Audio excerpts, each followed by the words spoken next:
In this video, we're going to be talking about should broke men be dating? This is going to be a tricky one. In my opinion, the answer is absolutely hell to the no. If you are broke, you should not be dating. But since this is a finance channel, we're going to talk about the pros and cons, and we're going to figure out whether if you are broke, you should still be dating. And I understand it. Just because you're broke doesn't mean you don't deserve love. Just because you're broke doesn't mean you shouldn't go on dates and meet new people. But we've got to weigh up the pros and the cons, and we've got to talk about the finance associated with dating. And I hope at the end of this video, you can see some sense that if you are broke, you've got a lot more to be focusing on than dating. Some people will say, can you do both? Of course you can do both, but you need to be able to know what your level is, and you need to be able to know how to do things at your standard. So hey guys, hope you're doing amazing. If you get some value from my video, make sure you like, comment and subscribe. Do me a big massive favor. Make sure you share this video with somebody before they go and blow their entire life savings on their next date. So let's get straight into this. If you are broke, should you be dating? I don't believe you should. Number one, there is a massive cost associated with dating. Now, some people will say you can go on cheaper dates, and I understand that, completely understand. But let's just talk about this. The average date is going to set you back around £100 to £200.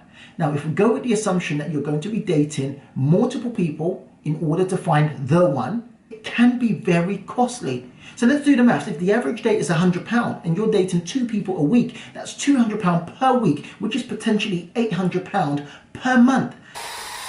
Now, I know many people don't break this down because some people are paying for dates on their credit cards. Number two, if you're paying for dates on a credit card, then you should absolutely not be dating. And I'll tell you why.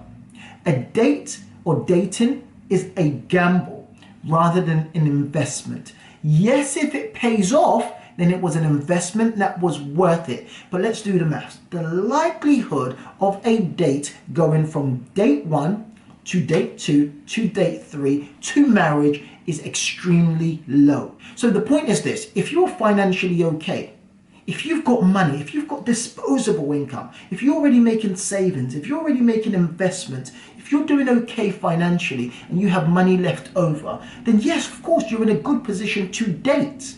But we've spoken about the cost of dating can be very expensive. Let's talk about the time cost of dating. And this is something many people don't consider. If you are broke, my opinion is this: you should spend your time doing income producing tasks and looking for ways to improve, increase your income, pay off debt and create wealth. The time cost associated with dating is around 3 or 4 hours for the man. For the woman, it's significantly longer, but this video is for the men. The time cost is around 4 hours, which means you spend time organizing the dates, maybe calling the restaurant, maybe planning a nice date.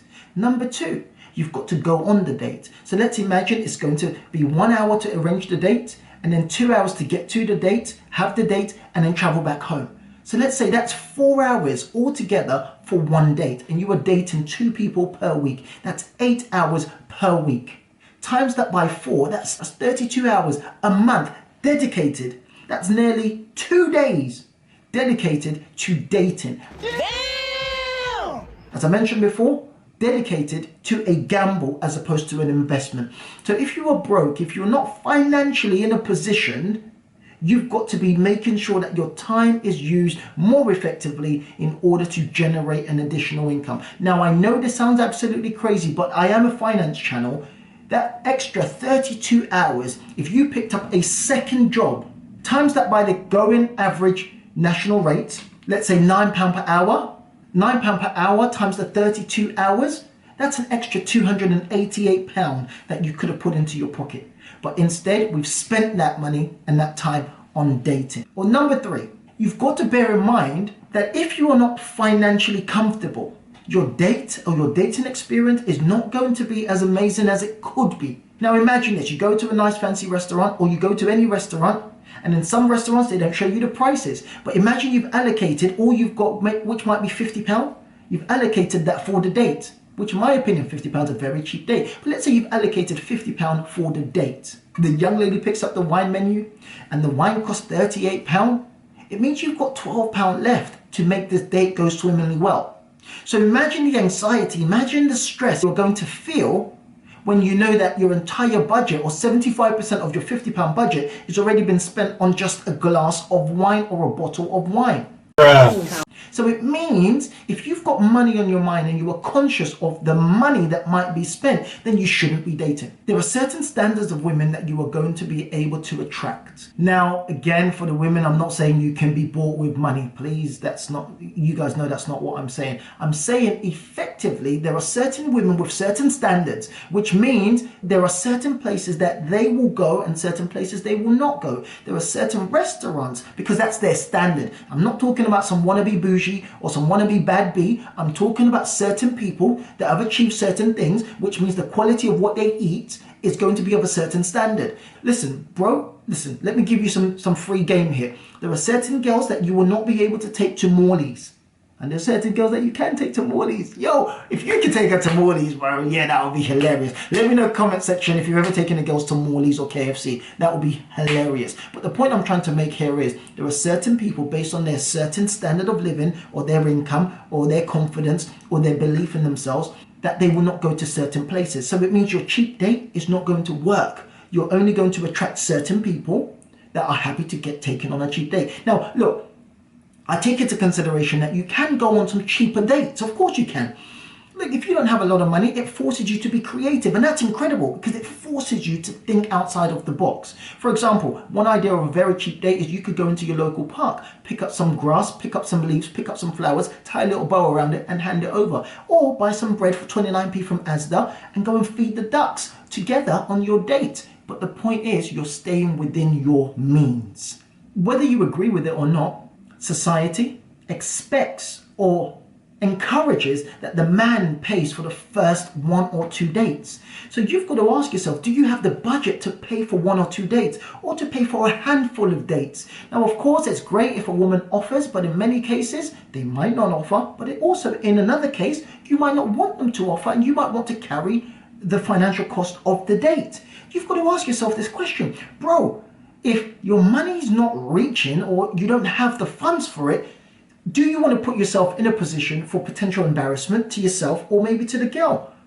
You are setting yourself up for a big failure if you don't have the money that you purport to have.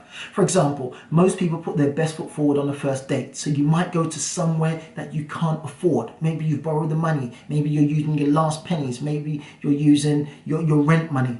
But the problem is you've set the standard for the second date or you've set the standard for the relationship. So this is why I say there are so many things that you should be focusing your attention on. If you are currently broke, then dating. But of course, if you're able to meet someone and you can explain to them that you're not in the best place financially and they're still happy to date you, which they should be. But again, I don't encourage such honesty on your first date. That's absolutely crazy. Why would you say, yo fam, you know what, babes, listen. TJ said, man should just tell you I'm broke. Like, why would you do that on the first date? So again, this is why I'm saying, get your mind right, get your money right. And I'm not saying, look, the point is this, you can go on some nice dates, some nice, really creative dates if you don't have a lot of money, but you've got to ask yourself, am I doing the best with my time? And am I doing the best with the little money that I do have? Am I creating an impression or am I giving the impression that I am something I'm not? And should I be focusing on bettering or leveling up myself or improving myself than dating? And lastly, I don't believe you should put any woman in a position that she has to pull out the money from her wallet because she can see in your face that you are scared or you are cautious or you are conscious that the bill might be slightly higher than what you had initially budgeted. And most important, you can't afford to be spontaneous. Spontaneous dates are the best thing ever. You go to your dinner, you've budgeted £50. The young lady has had an amazing time with you. And she says, hey, look at that bar over there. Should we go to a bar? But bro, you've used up your entire monthly budget of £50. So you can't afford to be spontaneous. You can't afford to go with the flow. So and if that's the case, if you can't afford to be free in your date, then you've got to ask yourself, am I in a position to be dating? I don't believe men who are broke should be dating. Let me know. I've got opinions about women and dating as well. Let me know if you want me to make that video as well, because I have equally a strong opinion on what a woman should be doing, especially when it comes down to money, and dating. Hey guys, I hope you got some value. I hope you had a few laughs, and I hope you had a few giggles as well. On a serious note, I fundamentally believe that you should be very intentional about how you spend your money, because in this day and age, you've got to be making your money work for you, and you've got to be doing every single thing that you can to level up financially so you can get to a place that you have passive income and you have enough money to live life on your own terms, which includes dating. If you get some value from this, make sure you punch that subscribe button in the face, make sure you share this video, and make sure you leave me a comment. That really helps with YouTube and the algorithms. I will catch you soon.